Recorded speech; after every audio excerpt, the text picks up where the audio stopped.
Okay, there's a few things I want to do to this. I need to make another cable. I may make another 2 or 3. Or maybe not 3, but another 2, I think. And I want to make a hook out of a piece of chain link. Because, when these go missing, you're wasting money. And we have too many chain links anyway, so.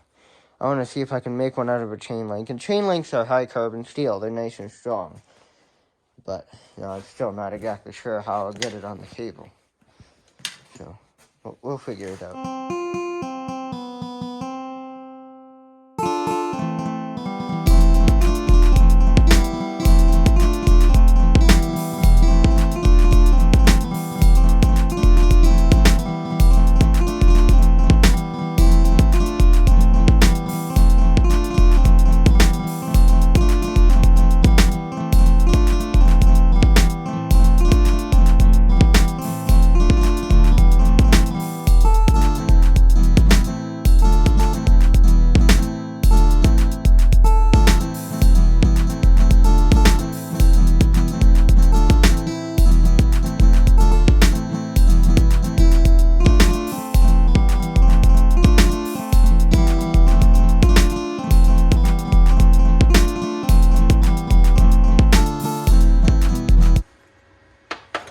I have one on the right here, and then basically just get this. I already ground the rest off to get that and the tap outed on there.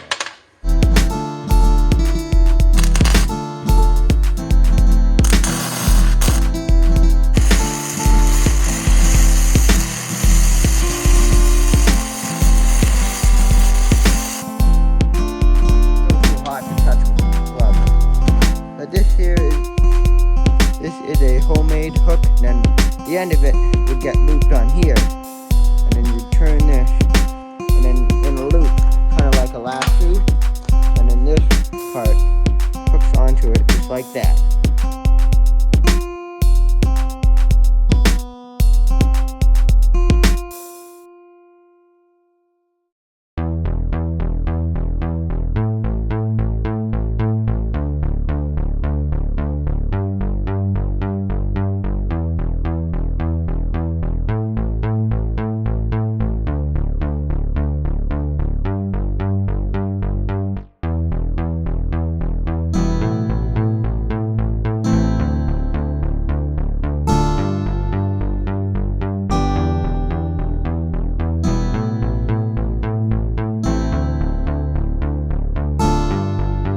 Type of cable as the choker cable. This is what I used before to make this choker cable.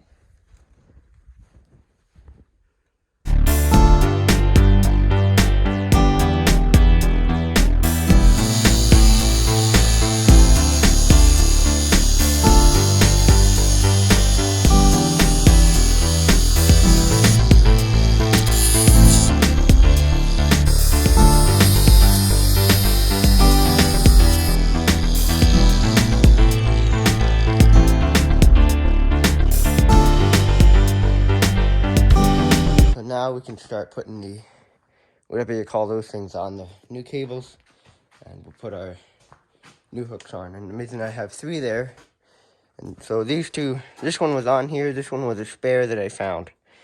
I made this a while back, not too many years. I think I made it like last year or something, year before. So I had a spare. I just grinded the gears. You want to grind those down, and the inside I put a little taper, just so it's easier for the cable. Whereas you can see this one, very tapered, very smooth tapered, nothing on the outside. These are off of a skidder. You can probably buy these, but use some junk and make stuff. Ideally, we want to file those threads out of there, but I don't have a problem with that. It's fine. So this one was on the machine. This one we're going to add. So I have 2 new cables. The cable is broke off out in the bush. So we're going to add cables here, and then I have 3 hooks. So 2 of them. And these hooks turned out really well. These are some nice hooks now. Homemade. All I used was a bit of weld metal and chain link. So you can make, how easily you can make hooks out of chain link. It's amazing. And those are like strong too. So, yeah. So 2 hooks on here, 2 cables, and then one of the existing cables lost a hook, so I made another hook. So, yeah, let's start putting that together. And actually, I am going on a snowmobiling trip today at 6 o'clock. I'm not going to film that. I don't want to invade people's privacy, so I'm not going to film it. But the neighbors that live over there are having like a whole bunch of people coming to go snowmobiling together, and they invited me, and so I wish I had a better snowmobile, but the only snowmobile, I don't own a snowmobile right now. That snowmobile I'll be taking is the Bearcat, which is the farm snowmobile, but I'm kind of the only one that uses it because this farm has had lots of bad experience with snowmobiles. My grandpa says, oh, I'll keep one around, and all the others are just junk anyway. So before I kind of moved here, they never fussed with snowmobiles ever. They always thought they were junk. And I kind of agree that snowmobiles fit into 3 categories. Too expensive, they get stuck, or they're lemons. And that's what I've dealt with for the past 3 snowmobiles I've owned. One of them was cheap, but it wasn't bad, but it started having problems. And so that one technically counts as a lemon, and that's what that one died of. And the other 2, the same thing. They were not really that expensive, but they were lemons. So they were too old. I mean, if you're a good mechanic, get stuff for cheap or almost free and fix them. But I tried to fix those. Like the first snowmobile I bought was a Mountain Max. That one ran for about 3 years. Then started having issues, and then I just gave up on it. And then there was an ad for one Panther, but I got technically 3. One of them had nothing on it. I took the track frame off of it and then scrapped the frame of that one. That one didn't have anything on it. The other 2, one of them was the one that was being advertised. That's the one I bought, and then it came with a parts machine. And the parts snowmobile was, I got them both running, but then they both had crank seal issues. I took them both for like 1 or 2 rides up the road here, and then they never ran again. So now I tried to take them apart, but I couldn't get anything apart. It stripped out something, so I just put them in the junk pile. If I get another Panther, I have 3 snowmobiles, or 2 for parts. So I want to get a snowmobile. Turn this thing. There we go. But I don't know if I ever will get another snowmobile, because I really, for around here, you need a mountain snowmobile. And those fall into the category of being too expensive, or lemons. I mean, the Mountain Max kind of was a deep powder snowmobile, but wasn't really, it didn't last. I got it for a good price, though. I only paid $600 for it, which is pretty cheap for that mountain snowmobile. It was kind of a medium-sized one. Yeah, and the guy also did a service on it, too. And funny, it actually stalled out the day I looked at it, but I knew it wasn't that big of a problem, and the guy offered to do a full service on it before he sold it to me, so I took the price down to $600, and that's what I bought it for. So it ran really good for the first few years, and then I started having issues with it, and it wasn't, looking back with the knowledge I have now, I could have kept the thing running, probably. So back then, I didn't know a lot about mechanicking, and I didn't really know how to fix it. So if I had it now, I probably would have kept it going. But I remember it had a few issues. One, the engine kind of lost its power. The clutch was a bit weird on it, and sometimes it just had no spark, couldn't figure out what it was. And then half the time I tried to start it, wouldn't have spark. And then the other half of the time had spark, it would run just fine.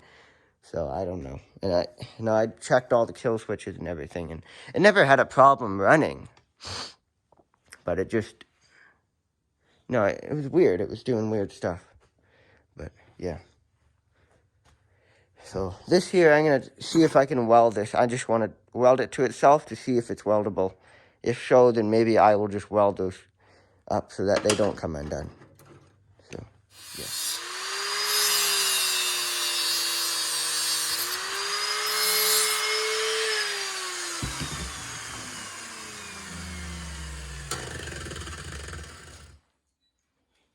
Okay, so here's how to repair your chokers, and I'm using the homemade hooks. This is going to be just a general on how to replace a hook on a choker. So what I did is I cut the bent curled part off because I tried to get that on there, I couldn't. So now you have a nice straight cable to play with.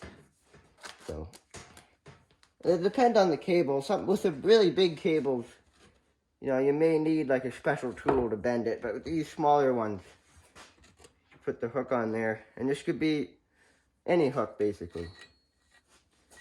But yeah, you basically get the, I want to open the vise up a bit. And you can do it with this side too, but it's easier with this side. Not every vise will have this attachment. I'm going to open that. You can go as wide as you want, but I just like to get it so it's just enough. And there's some inspection dogs. They like to inspect the shop, make sure there's no mice. So just like that. And then you just close it. See, so you get your clamp. I think, I'm not exactly sure how to use these, but I've done this before, so I know how to do it. So I think it's better if the grip side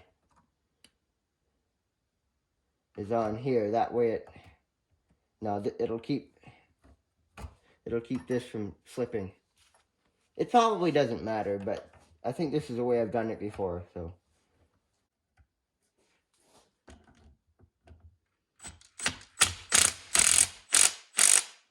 See how this one's loose? You kind of just alternate.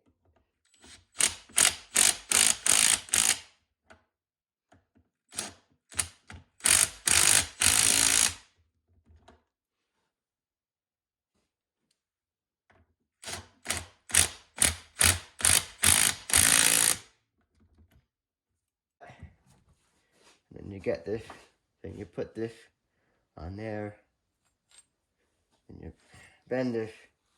So basically this has to go like that. So you don't want this to be over here, it has to be in the loop. You can open that wider. So I like to have, you know, about an inch or a centimeter of cable behind the clamp. That's the farthest, the clamp should be this way.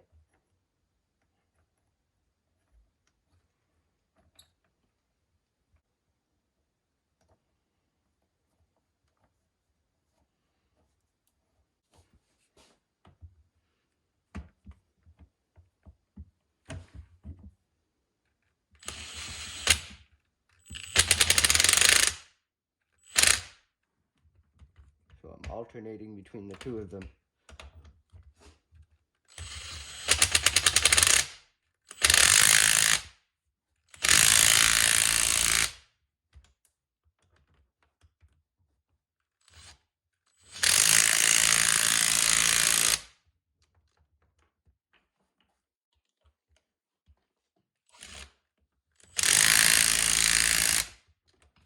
Okay, well here's all the chokers. My homemade hooks. All the ones I made, I put 2 things on there, and this one I think I repaired, but I put 2 on all the ones I could. Like that. I did find some new ones we had. So, yeah, let's put all these back on, put that away. Let's put all the chokers back on here. And I think that's kind of it for this job. Unless I decide to do some other stuff to this thing, but the chokers were the main attention. I prefer the ones with the big rings.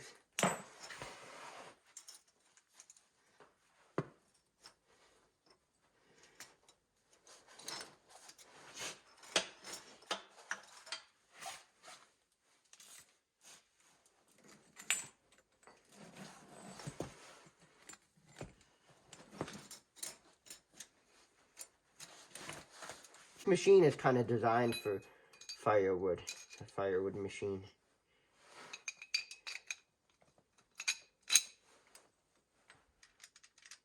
It makes getting firewood so much faster too. Like pulling all those logs. Like my uncle used to, I remember when my uncle used to use a chain on the tractor, and it took so much longer.